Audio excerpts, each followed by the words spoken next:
మరి నరునికి ఉన్నది ఒక నాలిక, నానా తీర్లు మాట్లాడుకుంటారు.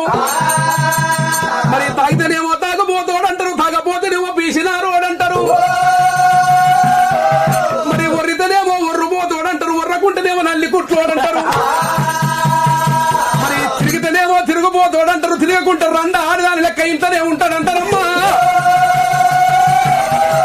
ఒకవేళ తాగిందనుకో ఇలా భార్య పిల్లలు ఎంత చేస్తారని మన ఆడిపోసుకుంటారు. ఈ తాగుడు నాకెందుకు, ఈ తాగుడుతోటి ఆనొస్తుందని సప్పుడేక ఊకున్నాడనుకో 100 రూపాయలు ఖర్చు పెట్టడానికి చెప్పి వాడిని నానా రకాలుగా తిడతారు. మరి తిరిగితే ఎప్పుడు చూసినా బజార్లో తిరుగుతుంటారు, భార్య పిల్లల సంసారం ఎట్లా చేస్తాడని అడుగుతారు.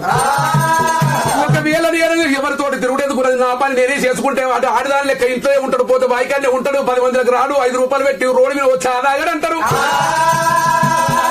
మరి అటువంటి ఒర్రుబోతు అయితే పంచాయతీ కాడికి పోయినకు పడా 4 మాటలు వదిలిపెడతాడు. దీని మీద మన్నమయ్యా చిన్నగా పంచాయతీ పెద్దగా అయ్యాసిండు, వీరి వల్ల పెద్దగా ఇంత పంచాయతీ అన్ని ఆడిపోసుకుంటారు. ఇక ఎవరితోటి నాకెందుకని చెప్పి నల్లికుంటాడైతే సప్పుడే కూర్చుంటాడు. 100 రూపాయలు ఇచ్చిన రానుబోలికి రాయి పెట్టిన ఓ కోటరు దాపించిన ఒక్క మాట అన్న మాట్లాడలేదంటారు. అమ్మా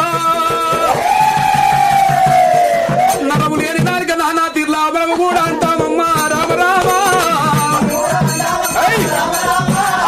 మనము కూడా అంటామమ్మో అమ్మాలారా.